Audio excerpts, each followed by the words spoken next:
Bablu concept classes में आपका स्वागत है। तो हम लोग आज हिस्ट्री देखेंगे, इतिहास, जो नवीन सर का बुक है। प्रीवियस ईयर क्वेश्चन पूरा इसमें इंक्लूड है, इसी से सब क्वेश्चन आएगा। इसका हम नए पैटर्न जो ईडीक्यूटी ले रहा है उसके अनुसार से हम लोग पढ़ेंगे। तो हम लोग पहला क्वेश्चन अभी हिस्ट्री का देखेंगे। पहला क्वेश्चन जो हिस्ट्री का है वो निम्नलिखित में से कौन सा मानव गतिविधियों एवं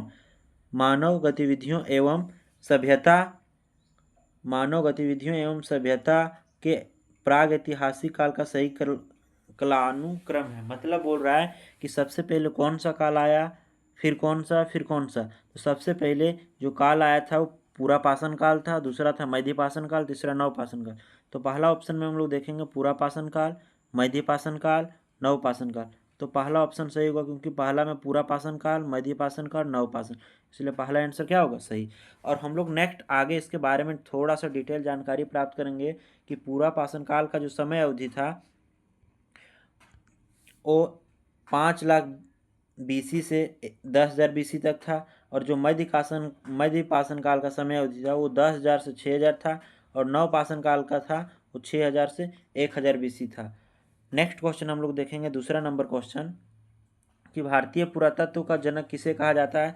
तो हम लोग जानते हैं कि भारतीय पुरातत्व का जनक बोला जाता है अलेक्जेंडर कनिंघम को। तो इसका पहला ऑप्शन क्या होगा, ए होगा, अलेक्जेंडर कनिंघम को बोला जाएगा। और हम लोग इसके बारे में थोड़ा सा डिटेल बात करेंगे कि अलेक्जेंडर कनिंघम को भारतीय पुरातत्व का जनक कहा जाता है।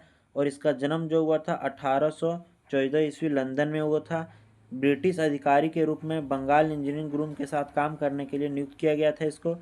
और ये जो अलेक्जेंडर कनिंघम है, ये अलेक्जेंडर कनिंघम ने भारत में 1886 में, कब, 1886 में क्या किया था, भारतीय पुरातत्व सर्वेक्षण की स्थापना की और इनके पहले महानिदेशक भी बने। हम लोग नेक्स्ट क्वेश्चन देखेंगे, तीसरा नंबर क्वेश्चन। कौन सा नंबर, तीसरा नंबर क्वेश्चन ये बोल रहा है कि निम्नलिखित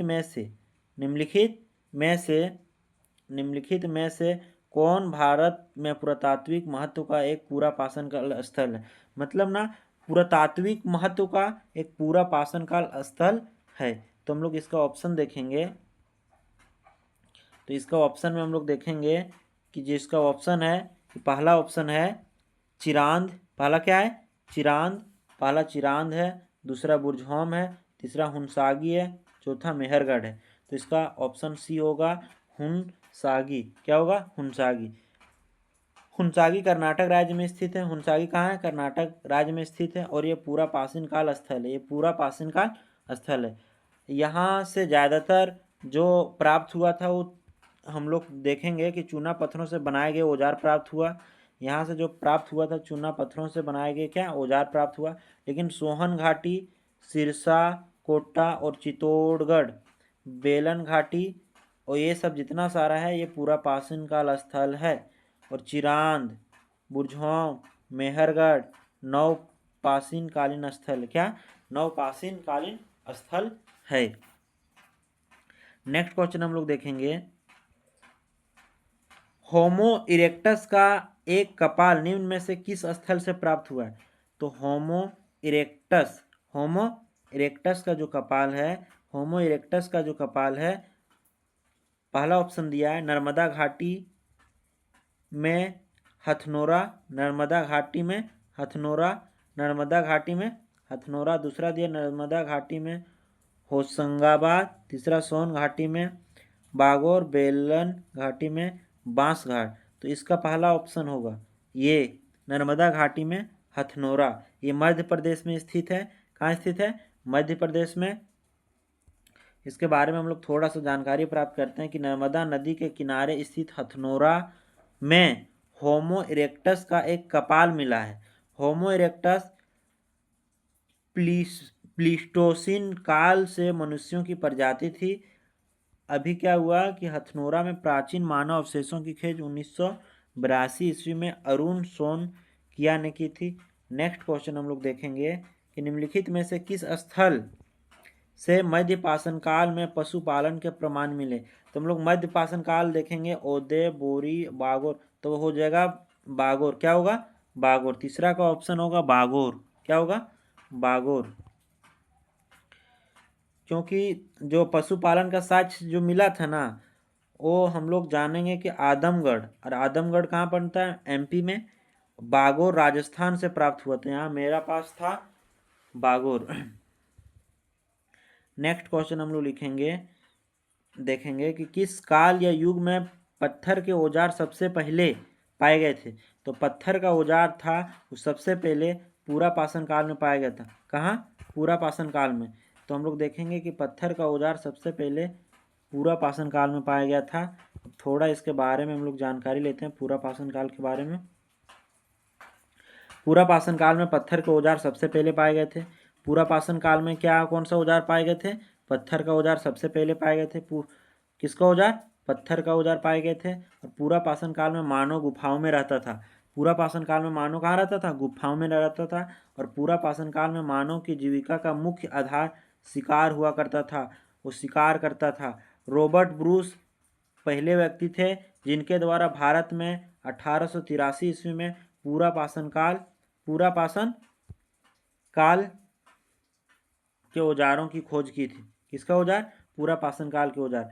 7वां नंबर है, इतिहास के आरंभिक काल को निम्नलिखित में से क्या कहा जाता है? तो जो इतिहास है, इतिहास के आरंभिक काल को पूरा पाषाण काल बोला जाता है। कौन सा काल? पूरा पाषाण काल। यानी कि हम लोग बोलेंगे पूरा पाषाण काल। कौन सा काल? पूरा पाषाण काल। नेक्स्ट हम लोग देखते हैं 8 नंबर। कौन सा? 8 नंबर हम लोग ध्यान देंगे तो कार्बन डेटिंग। कार्बन डेटिंग निम्न की आयु निर्धारण हेतु प्रयुक्त होती है। मतलब ना हम लोग जो कार्बन डेटिंग है वो क्या करता है? आयु निर्धारण करता है। किसका? जीवाश्म का। ये जीवाश्म का आयु निर्धारण करता है। 8 नंबर का जो ऑप्शन होगा ए, ये जीवाश्म का एज को निर्धारण करता है। आगे हम लोग थोड़ा सा देखेंगे कि कार्बन डेटिंग जो है वो रेडियो को कार्बन डेटिंग या कार्बन 14 डेटिंग भी कहते हैं। जीवाश्मों और पुरातात्विक नमूनों की आयु निर्धारण के लिए कार्बन डेटिंग का यूज किया जाता है। कार्बन डेटिंग की खोज विलियर्ड लीबी ने किया था। किसने किया था? विलियर्ड लीबी ने किया था। नेक्स्ट हम लोग आगे देखेंगे,